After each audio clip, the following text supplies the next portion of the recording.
बिस्मिल्लाहिर्रहमानिर्रहीम। अस्सलाम वालेकुम। कैसे हैं सब लोग? दुआ है कि अल्लाह करे कि आप सभी लोग बहुत खैरियत से हों और शुक्र है रब्बुल आलमीन का कि जी हम भी ठीक हैं, मज़े में हैं। जी आज क्या हो रहा है दावत राहत में? आज आप सभी लोगों को बहुत ही मज़ा आने वाला है क्योंकि यहाँ पर आप सब लोग के लिए बनाते हैं काबुली पुलाव। तो काबुली पुलाव सीखेंगे आप सभी लोग और इस पुलाव की रेसिपी ध्यान के साथ देख लीजिएगा, लिख लीजिएगा ताकि जब आप घर में बनाएं तो आपसे कोई मिस्टेक ना हो और कोई चीज़ रह ना जाए। सिंपल चीज़ें हैं जो कि आमतौर पर घर में मौजूद होती हैं और आमतौर पे ख़रीदारी होती रहती है। अच्छा जी, इसके अलावा रेसिपी भी बहुत ही सिंप्लीफाई की गई है आप सभी लोगों के लिए ताकि आप सभी लोग इसे बहुत ही अच्छी तरह से समझ सकें। काबुली पुलाव सीखेंगे और पूरा बस सिर्फ काबुली पुलाव बना रही हूँ ताकि आपको एक एक स्टेप इसका समझा सकूँ।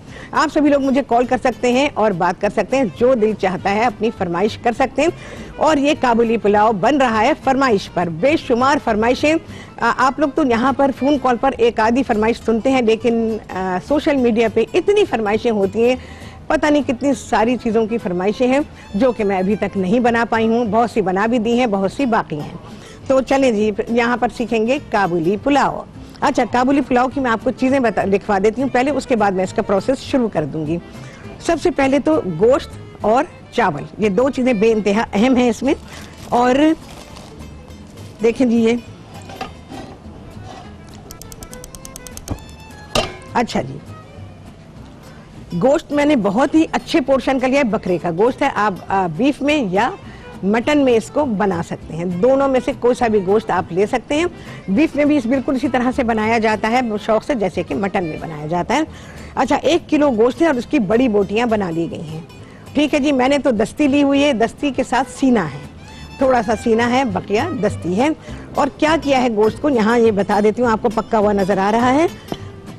जहाँ पर ये गोश्त है इसमें मैंने तकरीबन 3 से 4 अदद दरमियाने साइज़ की प्याज ली और जिस तरह से कि हम इसको ब्राउन करते हैं कौरमे या बिरयानी के लिए, उस तरह से हमने प्याज को ब्राउन किया। ब्राउन करने के बाद उसके रेसिपी कार्ड बराबर चल रहा है, आप सभी लोग वहाँ से सारी चीज़ों को नोट कर सकते हैं। उसके अलावा जो कुछ मैं आपको बता रही हूँ आप उसे भी नोट कर सकते हैं। जो प्याज हमने ब्राउन की उसको हमने तेल या घी जिसमें चाहें आप बना लें, मैंने ऑयल का इस्तेमाल किया है इसमें। तो हमने उस प्याज को ऑयल से निकाल लिया, जब उसका कलर आ गया जैसा कि हमें चाहिए था, थोड़ा ब्राउन सा, वो उसको निकाला और गोश्त में इस प्याज को डाल के गोश्त को पका लिया और उस वक्त तक पकाया जब तक कि गोश्त अच्छी तरह से गल गया। ठीक है जी, तो यहाँ पर ये गोश्त गला हुआ रखा है और ये मैं आपको दिखा देती हूँ।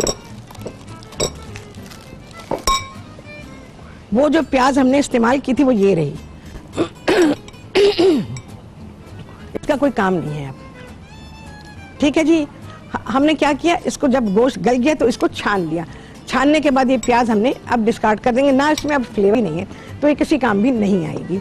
तो ये छना हुआ रखा है, बकिया इसकी ये यखनी रखी हुई है जो कि मैं इसमें इस्तेमाल करूँगी। अब यखनी आपके पास 1.5 प्याली, 2 प्याली, 3 प्याली, आपकी मर्जी है, जितनी डालना चाहें उतने ही ज़्यादा अच्छा ये पुलाव बनेगा। तो चलिए जी, यहाँ पर मैं काम शुरू करती हूँ। हमें सबसे पहले चाहिए होगी चीनी, तकरीबन 3 खाने के चमचे,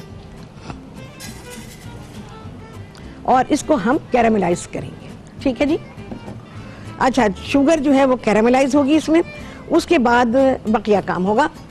चलें जी, आ गया है ब्रेक और शुगर डाली थी इसको कैरामलाइज करने के लिए, तो थोड़ी सी हो गई है, ज़रा सी और बाकी है। इसको अच्छी तरह से कैरामलाइज करेंगे और जब तक चीनी पूरी घुलेगी तभी इसका काम शुरू होगा। अच्छा जी, यहाँ पर दूसरा काम शुरू करते हैं।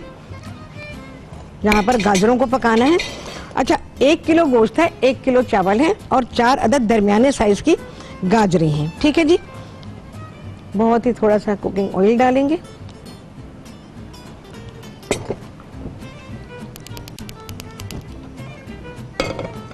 अच्छा, इसमें मैं ये गाजरें जो हैं इनको लंबाई में काट लिया है और इसको देखें जी, इस तरह से हमने काट लिया है। ठीक है, ये नजर आ रही होंगी।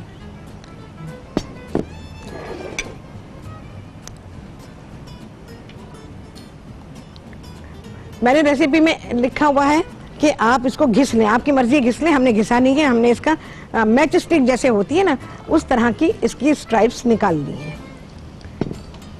इसको इस ऑयल में पका लेंगे गाजरों का कच्चापन भी दूर करना है और इसको फ्राई भी कर लेंगे। तो 4 दरमियाने साइज की गाजरें हैं, ठीक है जी, इसको छोड़ देती हूँ मैं अभी। अच्छा, अब यहाँ पर देखें जी क्या खूबसूरत कलर बना है, ये देखें। शुगर पूरी घुल जानी चाहिए, शुगर बाकी ना रहे, सारी की सारी कैरामलाइज हो जाए। अभी रिक्वायर्ड कलर आया नहीं है, थोड़ा सा और ये ब्राउन होगा। उसके बाद हाँ जी, मुझे याद आ रहा है जाहिदा ने कहा था, जाहिदा देखें आपकी फरमाइश कितनी जल्दी पूरी हुई। एक्चुअली बहुत सारे लोगों की फरमाइश बहुत अरसे की थी, यहाँ तक कि रमज़ान के महीने से थी, तो जाके अब पूरी हो रही है। बेशुमार फरमाइशें हैं जो कि रमज़ान उससे भी पहले बहुत सारी की गई थी, तो वो फरमाइशें अब बारी बारी इंशाअल्लाह अज़ीज़ पूरी हो जाएंगी। देखें जी कितना प्यारा कैरामल तैयार हो रहा है यहाँ पे। जरा सा मैं कलर इसको और दूंगी। देखें जी कैसे कैसे बबल्स बन रहे हैं ना। चलें भाई, आला, बहुत ही आला। अब ऑफ करूंगी मैं, फ्लेम को हम ऑफ कर देंगे, ठीक है जी। अब मैं क्या करूंगी, इसमें ये जो यखनी है, गोश्त की जो यखनी, जो हमने प्याज और वो डाले थी, गोश्त था, बहुत हाई टेम्परेचर है इस वक्त इसका। आहा, क्या खुशबू आई है, एकदम खुशबू आई है। आप देख रहे हैं यखनी का रंग कितना खूबसूरत आया है। वो इस वजह से आया है कि क्योंकि हमने इसमें ब्राउन प्याज डाली थी, जो प्याज हमने फ्राई करके रखी थी वो इसमें डाली थी, और गोश्त की जो खुशबू आ रही है बयान से बाहर है। ये होती है बकरे के गोश्त की खुशबू, बहुत ही आला। अच्छा, बहुत सारे लोगों को बकरे के गोश्त की जो खुशबू है वो कहते हैं हीक आ रही है। अरे भाई, खुशबू और हीक में फ़र्क होता है, आप लोगों को अंदाज़ा नहीं है। अब बकरे के गोश्त का कीमा बनाएं, भाई हीक आ रही है इसमें, क्योंकि या तो उन्होंने नहीं खाया कभी, और या फिर शायद कोई सेंसिटिव मैटर है उनका, जिसकी वजह से भी बकरे के गोश्त का टेस्ट गाय के गोश्त से बिल्कुल मुख्तलिफ होता है। देखिए जी, ये कलर आएगा ना अब राइस में। अच्छा, एक गरम मसाला है जो कि मैं अभी आप लोगों को सारा लिखवा दूंगी, वैसे भी रेसिपी कार्ड चल रहा है, उससे भी आपको पता चल जाएगा। ये जितना मैंने क्वांटिटी लिखी है वो आपके 1 किलो गोश्त 1 किलो चावल के लिए काफ़ी है, ठीक है। ये वाला गरम मसाला आ गया, जो कि मैं अभी आपको बता दूंगी। सिंपल सी चीज़ें हैं, 3-4 चीज़ें बस। हा, क्या खुशबू आ रही है, बेहतरीन। अच्छा जी, अब मैं राइस डालूंगी, फिर ऑयल इस स्टेज पे डालना चाहें डाल दें, बाद में डालना चाहें बाद में डाल दें।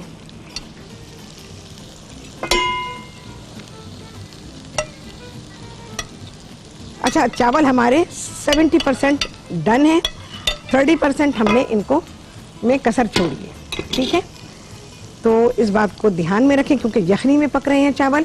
अच्छा, आप चाहें तो कच्चे चावलों से बना सकते हैं, ठीक है ना, लेकिन भाई कन्वीनियंस भी और मेरे प्रोग्राम का टाइम भी, और मैंने फिर आप लोगों को उबले चावलों से पुलाव बनाना कभी नहीं सीखा होगा आप लोगों ने, वो सिखाया मैंने आप लोगों को, तो ये बिल्कुल उसी तरह से है। अच्छा जी, नमक पाएंगे जी हस्बे जय का।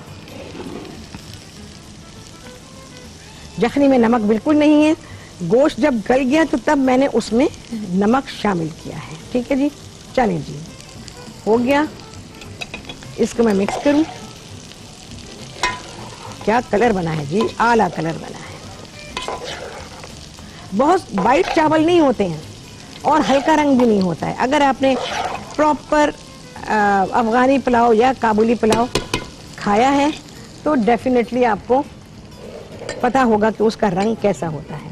अच्छा, ये वही ऑयल है जिसमें कि हमने प्याज को फ्राई किया था, तो मैं उसी को इस्तेमाल कर रही हूँ।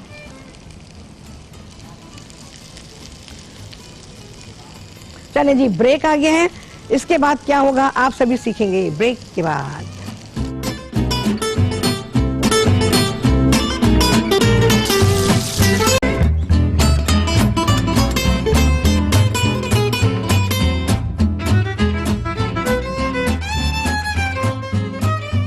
हाँ जी, वापसी हो गई है ब्रेक्स, और आप सभी को कहती हैं बहुत ही खुशामदीद अपने प्रोग्राम में। अच्छा जी, मैंने चावल दम पे रख दिए हैं। अब क्या करेंगे आप, एक जो चीज़ें मैं बता रही हूँ सारी सही हैं, जो भी करना चाहें आप गोश्त को सेपरेट रख सकते हैं। ये पक गया, बस गोश्त हमारे पास तैयार है, ठीक है, अलहदा रख लें। रेस्टोरेंट्स में जो दिया जाता है, चावल अलग पक्के हुए होते हैं, गोश्त अलग पक्का रखा होता है, अलग होता है, उसमें चावल में नहीं मिलाते। और जैसा ऑर्डर होता है, ज़्यादा गोश्त के साथ है, कम गोश्त के साथ है, वो डिपेंड्स के जो भी ऑर्डर होता है उस हिसाब से वो गोश्त अलहदा से डालते हैं और चावल अलहदा से डालते हैं, और ऊपर से फिर ये गाजरें होती हैं और किशमिश होती है। तो मैंने इसमें गोश्त को शामिल नहीं किया है। गोश्त मैं कैसे शामिल करूँगी, फिर आप देखते रहिए प्रोग्राम, तो तब आपको पता चलेगा कि गोश्त इसमें कैसे दिया जाएगा। ठीक है जी, आपकी मर्जी है, आप चाहें तो चावलों के साथ मिला दीजिए घर में अगर बना रहे हैं, और आपके यहाँ कोई ऐसा इश्यू नहीं है कि भाई गोश्त का पोर्शन किसी का ज़्यादा किसी का, आपने बेचना थोड़ी है। तो रेस्टोरेंट में जो दिया जाता है वो इस तरह से दिया जाता है। यहाँ पर मैंने दिखा देती हूँ आपको, जैसे मैं चावल दम पे रखती हूँ वैसे ही मैंने रख दी है। ठीक है, कैरामिल बन गया, हमने उसमें यखनी डाल दी, चावल डाले, चावल पे नमक डाला, सब चीज़ों को मिक्स किया, और थोड़ा सा मैंने चावल का पानी भी डाला, जो उबले चावलों का पानी होता है वो मैंने इसमें शामिल करके अच्छी तरह मिक्स कर दिया। अब चावल दम पर है। मैं आपको बिल्कुल रेस्टोरेंट स्टाइल में सिखा रही हूँ, तो आप चाहें तो इस तरह कर सकते हैं, लेकिन बहुत ही आसान तरीका ये है आपके लिए, घर के लिए, कि आप जब चावलों को मिक्स कर लें, सारी चीज़ें चावलों में मिक्स हो जाएं, तब आप इसमें गोश्त अंदर डाल दीजिए, ऊपर डाल दीजिए, बस ख़त्म, ऊपर ही डाल दें।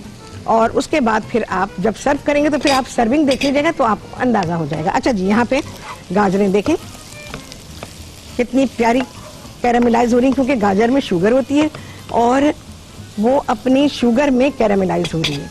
अच्छा जी, उसके अलावा भी इसमें जा रहा है 1 चाय का चमचा इलायची और 1 ही चाय का चमचा चीनी है, वो दोनों चीज़ें मैं इसमें शामिल कर दूंगी। और अब गाजरों को पकने देंगे और थोड़ी सी नरम हो जाए। अभी गाजरों में उतनी नरमी नहीं आई जितनी कि हमें चाहिए। गाजर का रंग भी बहुत अच्छा हो जाएगा। और उसके बाद गाजरें मैं निकाल लूंगी और फिर ज़रा सा ऑयल डाल के हम किशमिश को फ्राई कर लेंगे। अच्छा, इसमें किशमिश का इस्तेमाल है, वाइट वाली मजबूरी है भाई, अगर नहीं है तो मजबूरी है, ज़ाहिर घर है तो घर के हिसाब से चीज़ है, लेकिन काबुली पुलाव में काली किशमिश का इस्तेमाल होता है। देखें जी, गाजर कितनी प्यारी फ्राई हुई है। अच्छा, मैंने गाजर के घिसने के बारे में लिखा हुआ है अपनी रेसिपी में।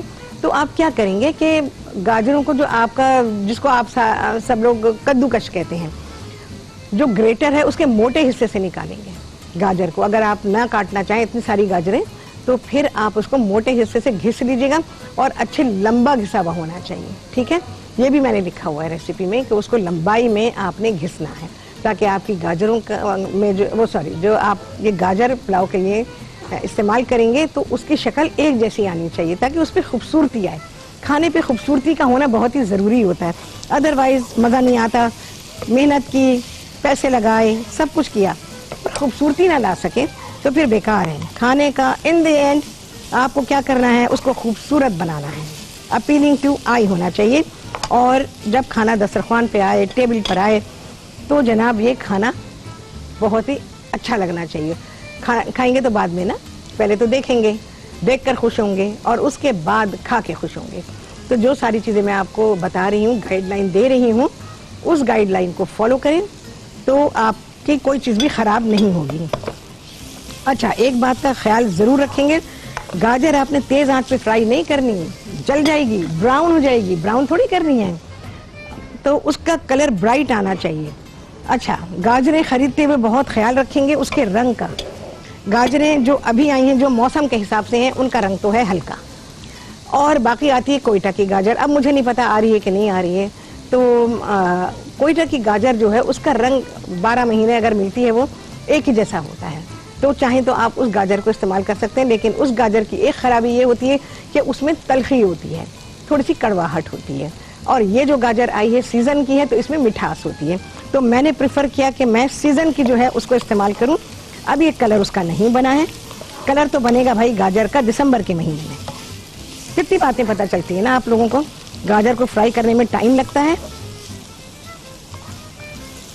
देख रहे हैं आप कितनी प्यारी खुशबू आ रही है, पता है, बहुत ही अच्छी खुशबू आ रही है। गाजर का ताल्लुक एक्चुअली एप्पल फैमिली से लगता है मुझे, हालांकि ये रूट वेजिटेबल है, लेकिन लगता है कि ये एप्पल फैमिली से। और एप्पल का ताल्लुक किससे है, आप लोग बताएं। चलिए, मैं तो सारी बातें बताती हूँ, कुछ मुझे भी बताया करें कि पता चले कि जी एप्पल का किस फैमिली से ताल्लुक है। सुनेंगे तो हैरान होंगे। एकदम ख्याल आया कि आपको बताऊं। चले जी, गाजर को मैं निकाल,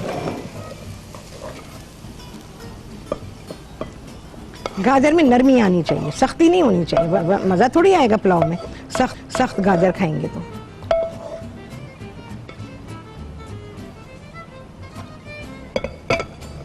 अच्छा जी, ये जरा मैं इसमें डालूंगी कुकिंग ऑयल 1 चाय के चमचे के बराबर समझें, और इसमें हम किशमिश को फ्राई करेंगे। अच्छा, किशमिश के आपने डंठल वंठल निकाल लेने, क्योंकि डंठल आते हैं ना बड़े ही बुरे लगते हैं भाई।